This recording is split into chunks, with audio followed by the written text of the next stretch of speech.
How's it going, everybody? Welcome back to Culture Wave Media, where today we are talking about the long-anticipated, the box office-breaking indie horror film by Kane Parsons, former YouTuber, Backrooms. I am joined today by Vinny Albano. Hello, hello. Now, Vinny, you are a viewer of the Kane Parsons filmography prior to this film coming out. I'm not. I don't have the context of the Backrooms outside of the, I think it was a 4chan post, this kind of like ignition of the liminal space genre that kind of took over the internet for the past 7-ish years, I think. So as someone coming from the YouTube scene, I'm curious as to whether or not this kind of builds upon what he was making before, if this is attached to some kind of deeper mythology that maybe isn't necessarily apparent in the film, and if it met your expectations as someone who's liked Kane as a filmmaker prior to the movie. Yeah, I think that's an excellent point to start off with in our review, and I'll keep it non-spoilers for now. The film has been out for like a weekend and maybe 2 days after, so I really enjoyed Kane's miniseries on YouTube. I was a fan of him actually way before he even did Backrooms, when he was doing Attack on Titan videos, which are really cool. And if you're an Attack on Titan fan in the audience, you should check those out on YouTube. But he just was a really talented person. And I found out he was my age, and I was like, whoa, this is really cool. And then I found out he was my age, and he was getting an A24 deal and making this a feature film with Chiwetel Ejiofor. I'm like, oh my God, one of my favorite actors. This is insane. I think, looking at this film, that it is a really good translation. I'd say really good translation. I love a lot of the filmmaking that happens here. I do have some big problems with the film, and I do not love it. It's mostly to do with the script, but all of the filmmaking and everything that Kane does, even as a debut director, I really adore. And I think it's very impressive. However, again, I don't want to get into too much spoilers, but I was expecting from the script to build more on what was already established in the YouTube miniseries. They do a little bit, but not to the degree that I was expecting. Yeah, I mean, I mostly agree with you. I think looking at the film just from an outside objective perspective, or I mean, it is subjective, but you know what I mean. I think the direction is maybe the strongest part of the movie, and I think that the writing is probably the weakest part of the movie. The script, I don't think by any means is bad. I just think it's kind of baseline okay and has occasionally interesting moments. But visually, and especially with the set design and even sometimes the cinematography, the sound design, most technical aspects of the movie, I thought were really good, above average, which is impressive for what is essentially a student filmmaker, at least in age bracket. I've always been kind of fascinated by this idea of the Backrooms movie as someone who's not like super into the space, but does really connect sometimes to liminal imagery that's been kind of creeping into the mainstream more and more, and now has obviously exploded out onto it. So I was worried going into this film, a little hesitant, that we were going to get some of the, for lack of a better term, Reddit core horror of like, oh yeah, it's like level 1 is the back rooms, and level 2 is the pool rooms, and level 3 is the office rooms, or whatever, and it was just gonna get like kind of silly to me. Whereas I think the appeal of the horror of this film is the very like vast empty space, and I was always so curious how that would translate into a film and how audiences would receive it, because it's one thing to kind of experience it through a video essay telling you why it's kind of creepy and playing creepy music, and then actually experiencing a narrative in that space. And I think it really excels at it. I think it finds a really nice middle ground of kind of threading in I guess, basic story structure to lure in a traditional audience, but then playing with these very new ideas, these very Gen Z ideas. So I thought it did a really good job at translating what I kind of liked about the Backrooms. But did you feel the same kind of like concept to execution cohesiveness? I did. Like I said previously, I do think it is a really good translation. I think it's hard to dance around. We'll get into spoilers. But my big flaws with the film are the stuff in between. But as a concept overall, I 100% agree. I think the translation is really incredible. And as a whole, it's such a weird moment in history to see the internet and internet stories like Slenderman and now the Backrooms that explode into their own internet folklore and then now are, you know, AAA studio films. It's incredible. It's so almost, what's the word? Uncanny. It feels weird. It feels surreal to be living in this moment. And then even having, obviously, we're going to talk about this later, but Obsession's director also being a YouTuber and Kane being a YouTuber. We're bringing the internet and mainstream zeitgeist. It's blending into one. Yeah. And it is really interesting to see those concepts be accurately translated. Yeah, I'm going to talk about what might be a niche pull here, but I was really excited when they got someone that was in our age group to tackle this subject because I feel like it is us that are kind of immersed in this space of horror, at least recently. I'm not saying there aren't outliers, but the general populace. There is a American Horror Story episode that is also titled The Backrooms that stars Chris Moltisanti from The Sopranos, and that is a really great watch after you've seen this because that is the studio head version of this concept, right? It's someone going into it who just kind of knows like the gist, the log line of what the Backrooms are, and then trying to make like a spooky narrative about it, and it just does not work. It's a terrible hour that you have to sit through. So I agree. I think that this fresh face coming in, someone who's obviously immersed and has been constructing a world out of this mythology, I guess, is really fresh. I think it's super interesting that I don't believe the Backrooms, like as a concept, has an author. It was kind of this like collaborative experience, and that to me is maybe the most, I guess, like uncanny part about it, because it's almost like an urban legend that was cultivated by not just like a town or like a campfire story, but a collective generation of people that have built this concept, passed it down, changed it, interpreted it in whatever ways. And we just happen to have get presented through Kane Parsons' vision. But I think it's a really exciting moment in storytelling in general. And it's a very unique thing to me. I haven't really seen anything that's done this. Yeah.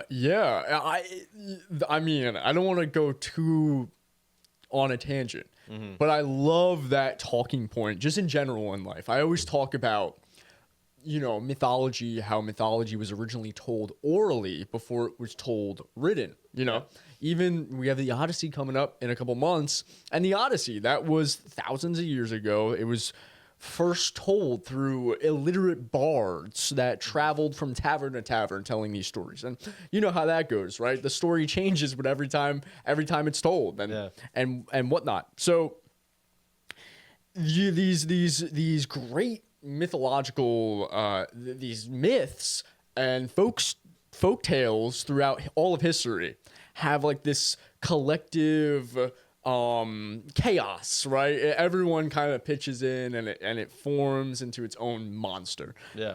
And this is like a topic that I'm really passionate about because we see this with the internet, like you were explaining, is that stuff like creepypastas, stuff like the lore of the Backrooms and other 4chan anonymous type of like lore stories,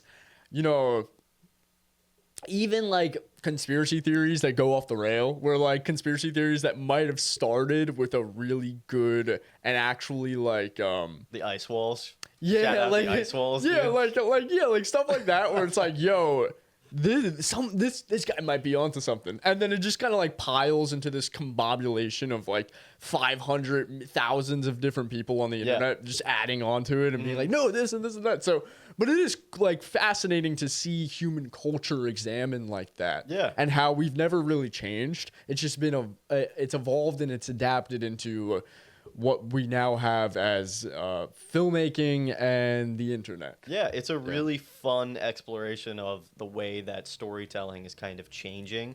And I think part of the reason that this movie is such a massive opening, I believe Kane's the first person ever, or the youngest person ever to have a #1 film at the box office, if I'm remembering correctly. It's some crazy stat like that.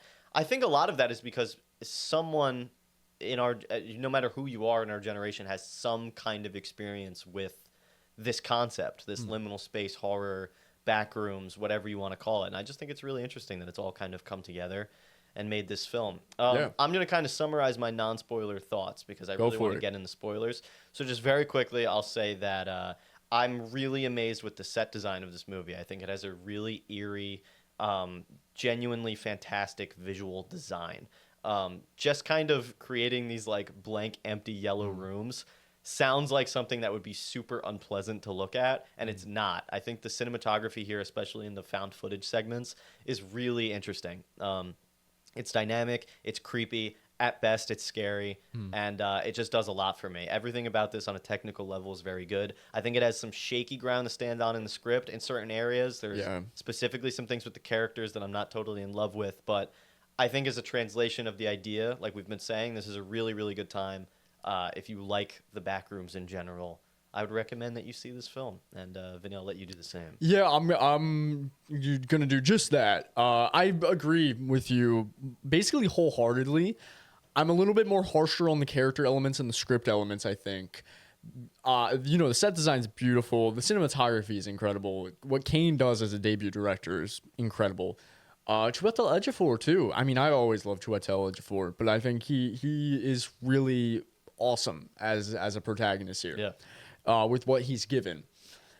My biggest flaw with the film is there is a lot of interesting themes that unfortunately get lost in the sauce, and the execution of these themes and the execution of these characters and the immense buildup for a payoff of all those things, plot-wise, character-wise, theme-wise, that payoff not feeling as satisfying as I would want it to be.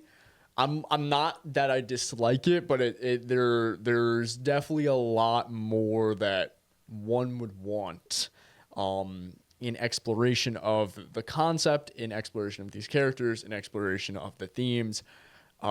Specifically, one character who is put in the film, doesn't really have any place in the film, shows up at the very end, and then even in the very end doesn't really justify his means for being in the film. But that is my overall non-spoiler thoughts. All right, so if you do not want the backroom spoiled, click away right now. You got 3 seconds. Count them in your head. 2, 1. We're going. Spoiler talk. All right, so I think Clark is a really interesting protagonist until the third act. Yeah, I agree. I kind of lose him. They do a time jump in the film that is very ambiguous as to how long it's actually been. And I think that creates some confusion in the sudden shift in character that Clark has that makes the transition into, oh, now there's like a crazy person in the movie feel a little rushed to me and out of place for what was happening. So I guess we can start on that point.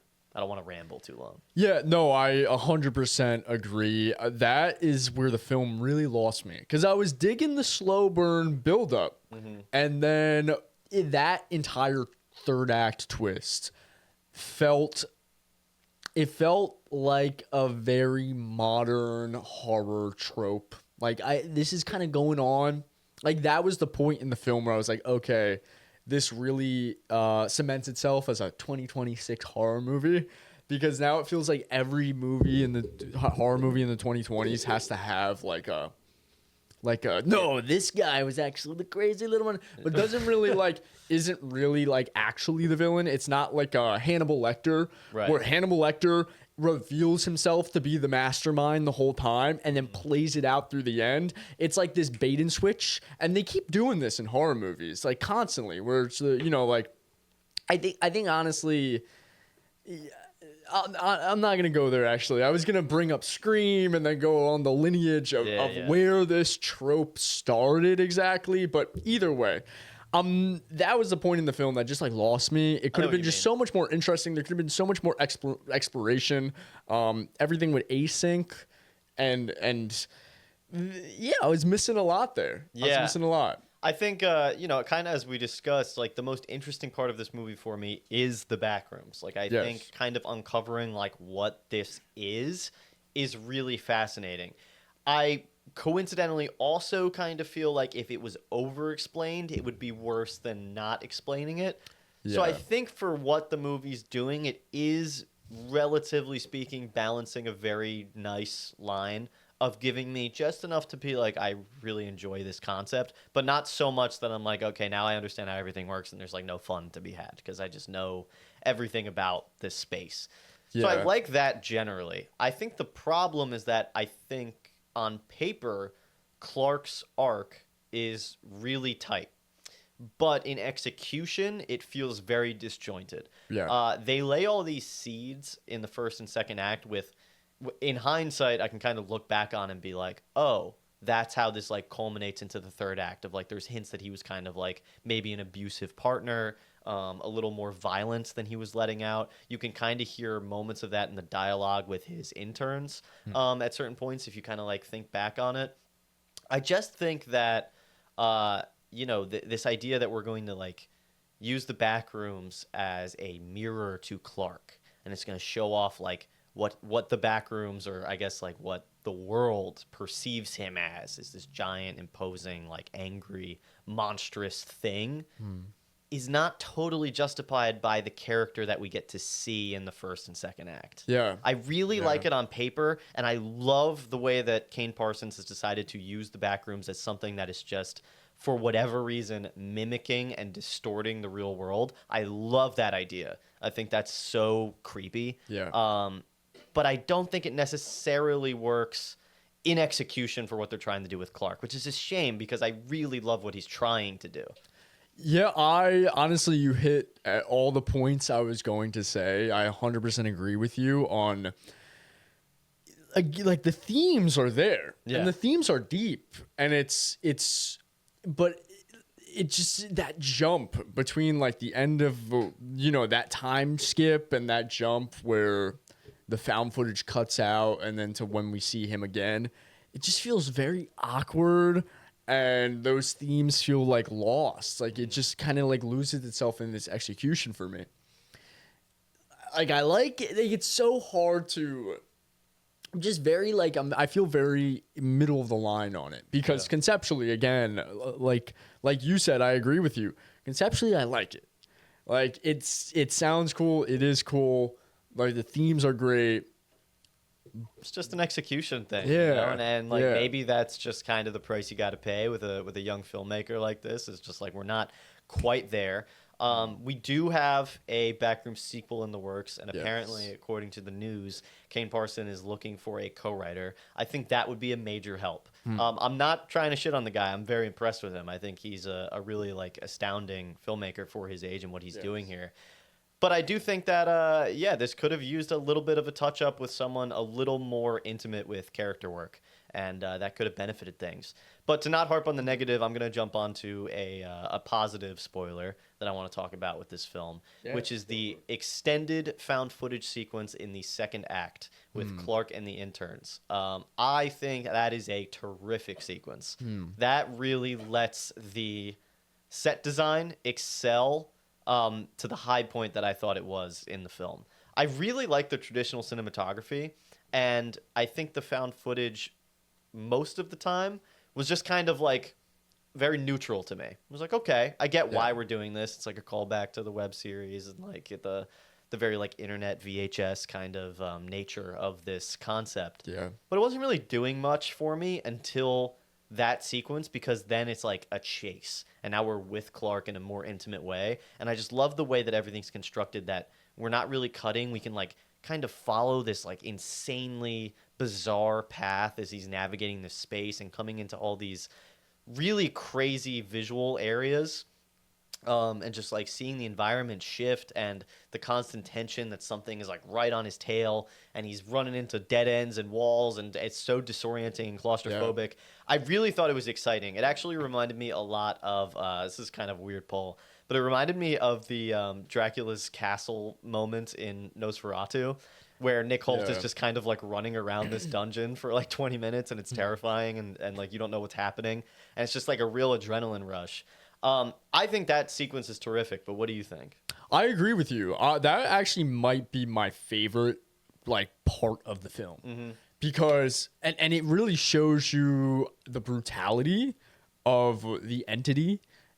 Unlike like I didn't get that same feeling in the third act. Yeah. The third act was exciting to a degree, but that was easily my favorite part of the film because like the shot of the guy employer by played by Finn Bennett, I believe his name is. Yeah, Finn Bennett. He was he was Knight of the Seven Kingdoms. He played the Targaryen boy. Oh, Yeah. yes. So I didn't know that. like him falling, like being dragged down and then seeing the streaks of blood. Like I love all of that, and how long that whole sequence plays out is amazing. I also just wanted to bring up really quick because the screenwriter is not credited actually as Kane. It's credited as a Will Sudik, who I have no idea who this is. He has no credits, and That is strange. he also doesn't have a photo on Letterboxd. So I'm not sure if this is like a friend of Kane's that he brought onto the project or what's going on here. I'm really not sure. Well, either way, I think that whether or not he specifically penned the screenplay for the film, I think he's had so much to do with the mythology of building this world that to diminish like a writer credit from him, I don't think would be totally fair. But maybe he kind of shared the pen with someone. But if this Will Sudik character is a substantial co-writer, then I guess maybe it would be a benefit to bring in someone with a little bit more experience. No offense, Will Sudik, if that's how you say your name and if you're a real guy. I'm curious if it's a pen name or if it's a real guy or what's going on, because like that alone, that's kind of cool though. That like I'm on Letterboxd, he has no photos and his only credit is whatchamacallit? Oh, this movie Backdoor. Or I mean, you slip up. The backdoor slip up. Backrooms. Ow! Not backdoors. So, but that's kind of cool though, because we were just talking about how the entire culture, this was a lore created anonymously by like the internet as a collective. So you have like this mysterious writer, right? Yeah. That's I don't know. Who knows, dude? Who knows? What if it said it was written by Clark? Stupid. Dude. I'm trying. So I guess the next like real point I want to move on to is the therapist character. I'm completely blanking on her name. Can you help me out? Mary. All right. Mary's arc is a little less clear to me, which is strange because I feel like there's almost more emphasis put upon it. I think if you had to classify a main character of the film from like my screenwriting professor's perspective, that Mary is technically the main character of the film. She sort of sneaks in there. She's a very like Ripley adjacent character structurally. Where at first you don't really like pay much mind to her, and then all of a sudden she's the protagonist and she creeps in there. But I think it kind of works. I just don't really know what her story was about. It's a little confusing to me. We get continuous flashbacks to her childhood, and I thought it was mounting to some kind of grander resolution than maybe we got.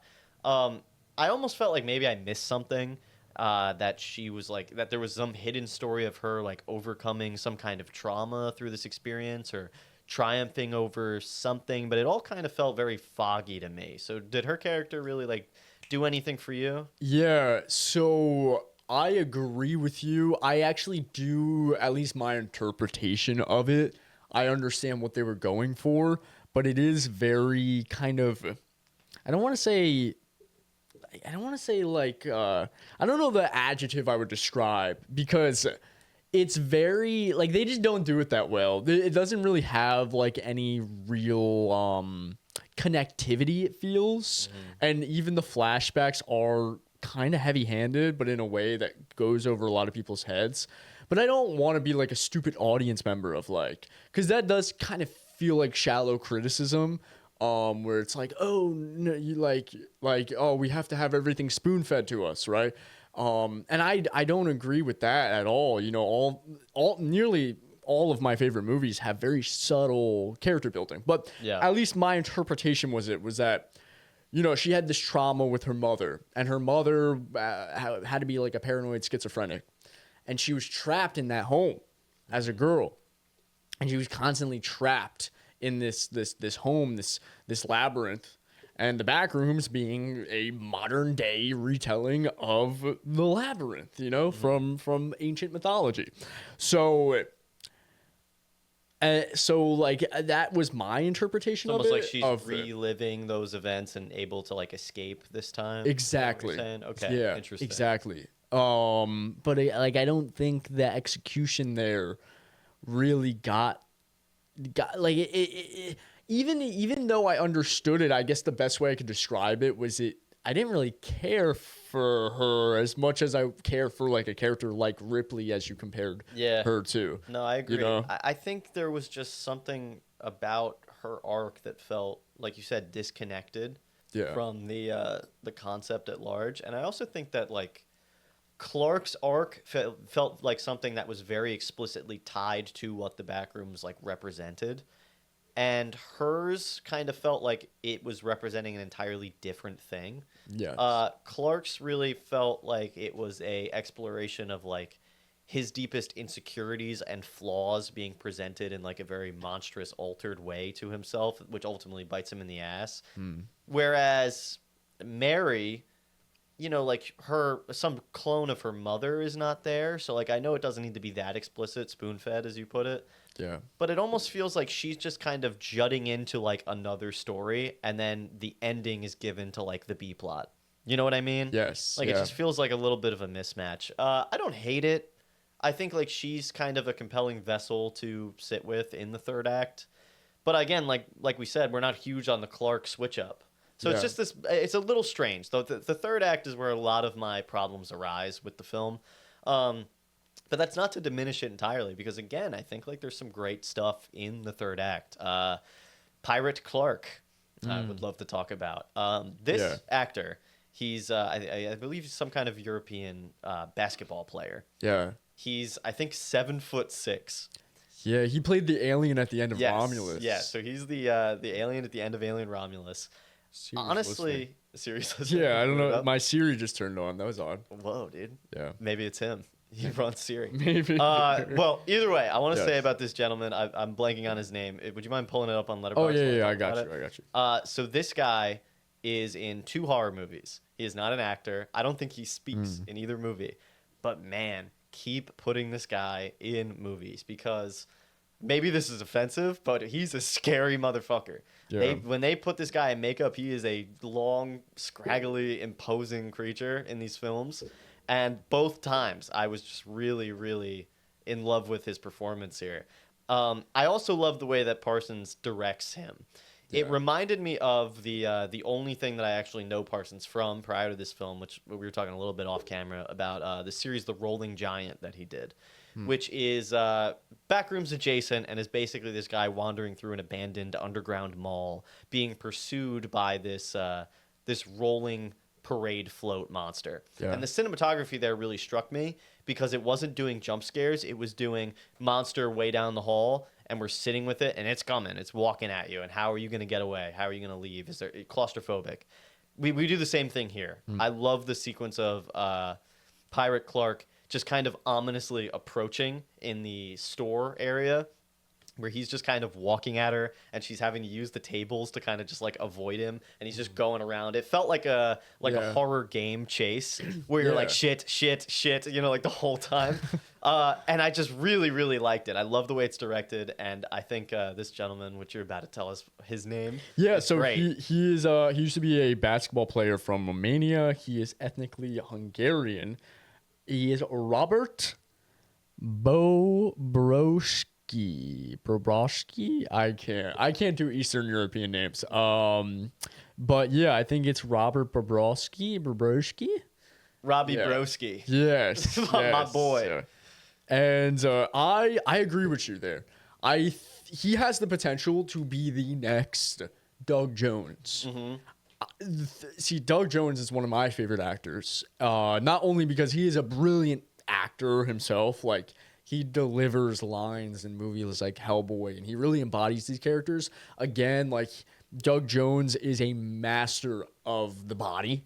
His physicality, he like completely embodies these characters. You show, like, obviously, like you take a character like Shape of Water versus the two characters that he plays in Pan's Labyrinth.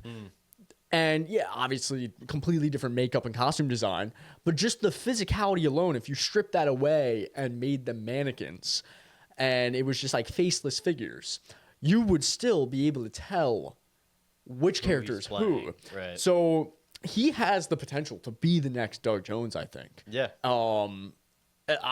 We just haven't got enough from him just yet, but I'm hoping. He's only two movies deep, but Yes, I've really enjoyed his performance both times. I Agreed. think he has the natural kind of air about him to make for an intimidating film character. Yeah, so I guess the last thing that I kind of want to talk about, and I'm sure you'll find something else that we can go down another rabbit hole about, is this async thing. I'm not familiar with who they are and the lore, but I was made aware that they're kind of like the, I guess the POV of the web series. Yes. So they're a little bit more important in like the broader lore. Obviously, they're doing some kind of testing here. I like the hints that I'm given as an audience member, but I will admit there's a slight disconnect between any kind of resolution as to what this is with only the context of the movie. And it's the only place in the film that I felt like I was intentionally missing something because I didn't do my homework on the film, which brings up a broader conversation. We don't have to totally get into that, but I don't know if I love the idea of having to watch extraneous storytelling to get into a film. I feel like the film should kind of stand on its own accord, and I don't need that. And this is the only place that I kind of felt like maybe that was happening. But for you, as someone who's more familiar with the lore of this company or whatever they are, did you feel like maybe you wanted a little bit more of them in the movie, a little bit less? I did, and it's not particularly because you didn't miss anything, really. Okay. Because the miniseries doesn't really give us much information on async. A little bit more detailed on their purpose, like what they are, you know, but essentially it's all really written out for you in the film, especially the final lines of dialogue the character of Phil delivers. Right. Here's my issue with that, to piggyback off of you. Going into this, I was like, okay, this is a feature-length, multi-million-dollar adaptation of what was already established in the YouTube series. I want this to be expanded more. Yeah. But they didn't really the only thing they really expanded on was the stuff with Clark, like the entities, and like, oh, these entities are mirroring, you know, Clark, and like mirroring these parts of reality. That's the only expansion we get. Everything else in this movie has already been very similar to the web series. Okay. And Kane, I've seen interviews with Kane, and Kane has been using the word lore bloat, and he didn't want to lore bloat this film. He wanted it to be an experience. He didn't want it to be this big, like, how you have in all these horror movies, especially in the mid-2000s, right? Yeah, like, oh, we know the answer. Go on Google. Dun, dun, dun, right? They find like a creepy... Yeah, an old newspaper that explains everything. And then they go and they find the reporter that wrote the newspaper article. It's an old guy in a chair, and he's like, oh, yes, the curse of the were-rabbit, or whatever the fuck. And then you get the whole thing explained to you. Exactly, yeah, I know exactly right? what you mean. So I understand that. I actually really respect that decision. I respect it for not being, quote-unquote, lore bloat, as he uses that word. But again, I did want more from Async. Like, that is something that I was expecting to be expanded on. I mean, this is a huge film. But it feels like they leave it ambiguous enough to get sequels out of it, which has been confirmed today that we are getting sequels. So ding, ding, ding. It kind of confirms my suspicion that might have been the reason why they were leaving it just ambiguous enough. And my big problem with just having them in the film in general is just the character of Phil. Why do we keep cutting back to him if we really have nothing? If he doesn't really serve he any doesn't really do purpose. anything. And even his final explanation is very dull. It's just kind of like, oh yeah, we're a company. We figured out how to get in there, and we make MRIs. And that's it. That's like the end of his, and that's like that's the result. Like it felt like wasted time. Felt like we were building up and for no real payoff for his character or async as a whole. Yeah. So that's my big problem with it. I agree. Mark Duplass's character feels like he should have just been a cameo in the last scene, and everything prior to that should have just been cut out of the film. Yeah. I don't really understand the importance of him. That seems to be suggested through these like brief instances of cutting to him. I sort of assumed that he was going to be like this Deus Ex Machina somewhere in the third act and like come to the rescue. Yeah. But, like he doesn't really. Like I don't even think he's one of the guys in the hazmats. Maybe it's kind of like left ambiguous. But yeah, I don't totally understand the point. It also seems like they were priming him to do like a lore dump, and he doesn't. I agree with you on pretty much all fronts there. I didn't really understand the point of that. But I mean, it is what it is, I guess. Yeah. I really, I guess we'll see more because at least in the there's more on the way. But in the miniseries, right, where you have different entities, there are very specific entities. So maybe we'll see them in the sequels. Yeah, the big internet lore is that the people who die in the Backrooms become bacteria, and the entity that we see in the YouTube series is the bacteria that lives. So okay, maybe we'll see that next time. They become like a conglomerate thing or something, or they all just become like their version of ghosts. At least in the YouTube series, it kind of. Do you want me to show you a photo of it? I guess, yeah. After the pod, the pod. I'll pull it up. But okay. Audience at home, you could just search it up on Audience, Google the bacterial lore, and you'll be educated. No, I don't know. Yeah. I think that I'm excited to see where this world goes. I'm kind of glad that we left some doors open because I feel like if we were to use this as back doors. Oh my gosh. I feel like if we had answered everything about this movie, it would have felt bloated, fast, and dissatisfying. True. This feels like a longer mystery that kind of needs time for us to unravel and get little bits of explanations. But where we are right now, I really just enjoy the creepy factor of like, we know that what this place is, but not why. We have no idea why it's doing this, if it is like alive, if the entities here are like inherently bad. We don't know if it was made or if it just is.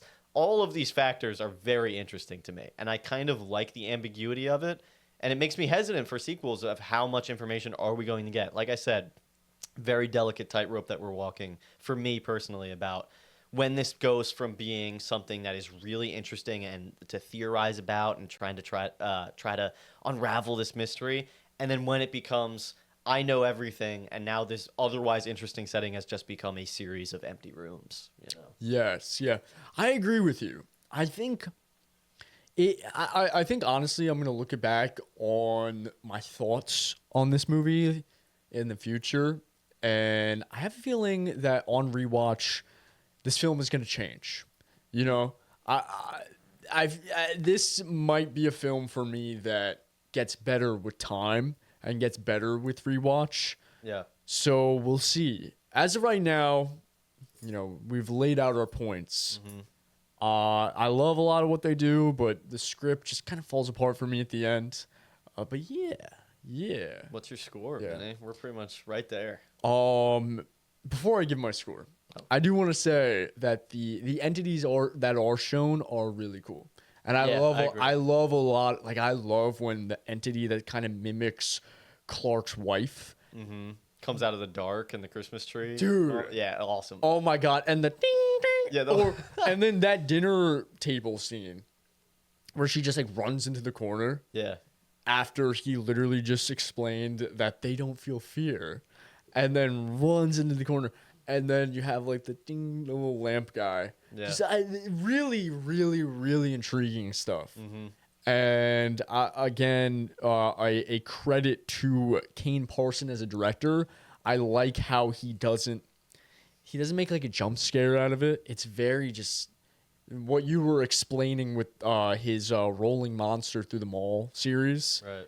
It's that same Gradual horror. Yeah. You know, like it just kind of sits there. It's not like a scare. It's just a prolonged like terror. You know. Yeah, I remember on our Obsession review, you talked about that scene in Men that really got you. Yeah. I feel like I haven't seen Men, but from what you described, it's like that similar. It is. It's a very new kind of like elevated horror trope, I guess, of kind of moving away from the jump scare and relying heavily on tension and startling imagery that I think just really works for me subjectively.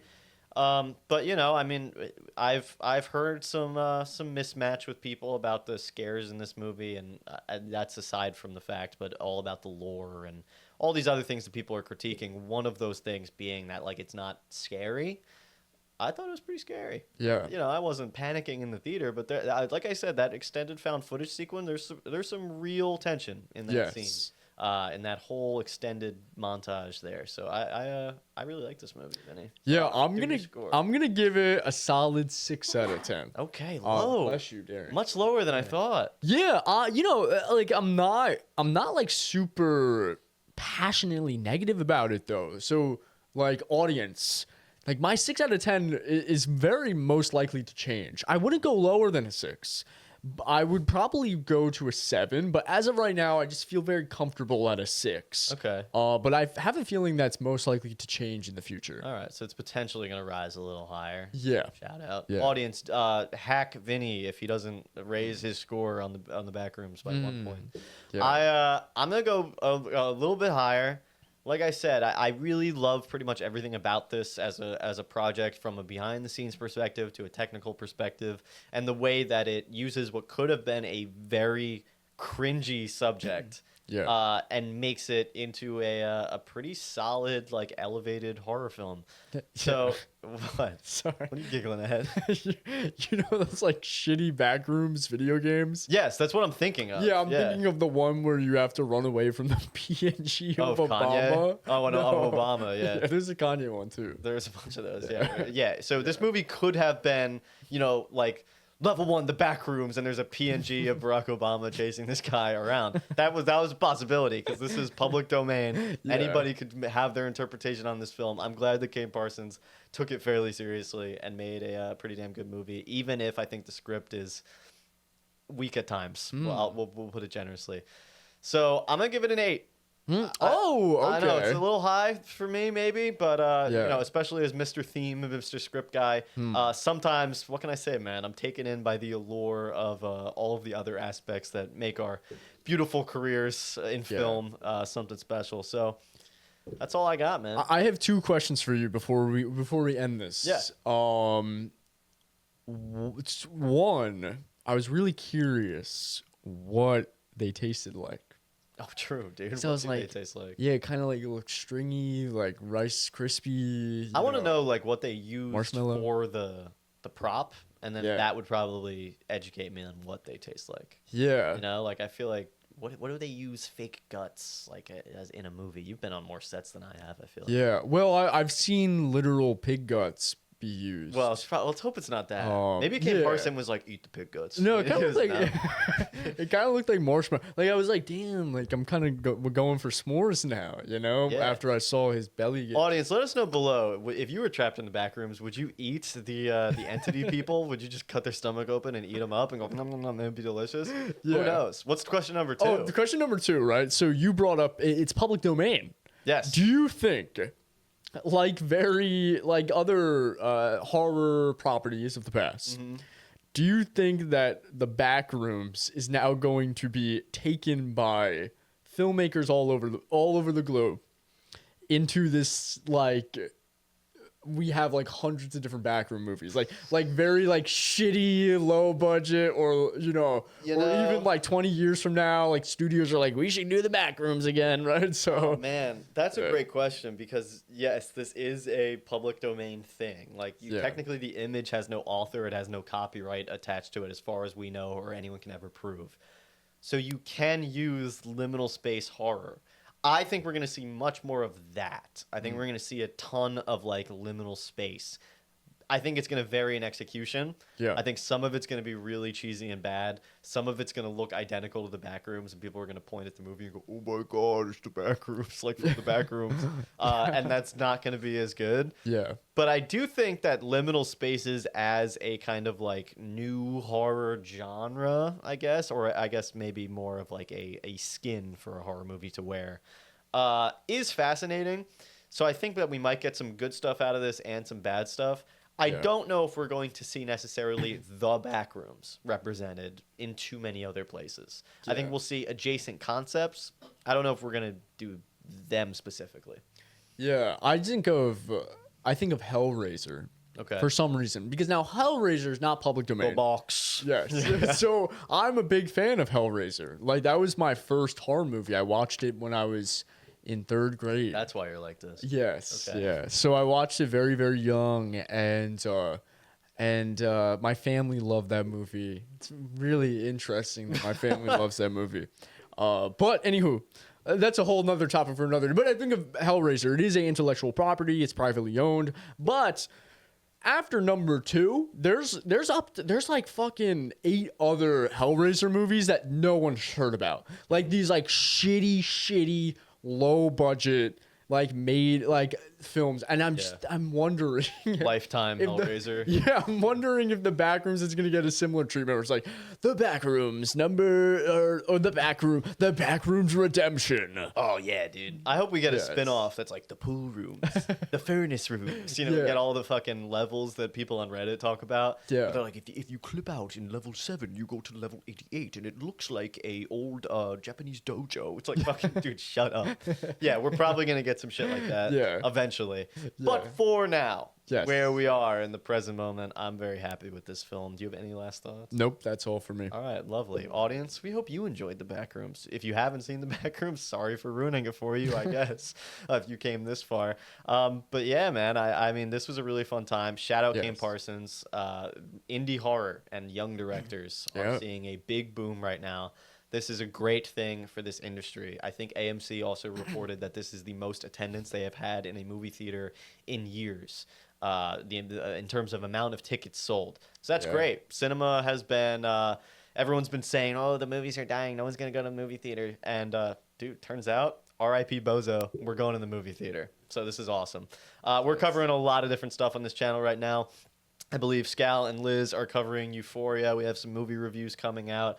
Whole bunch of good stuff. You know the gist. You're already subscribed, and if you're not subscribed right now, do it. And with that, I've been Sean Villa. I've been Vinny Albano. And we'll see you next time. This is The Culture.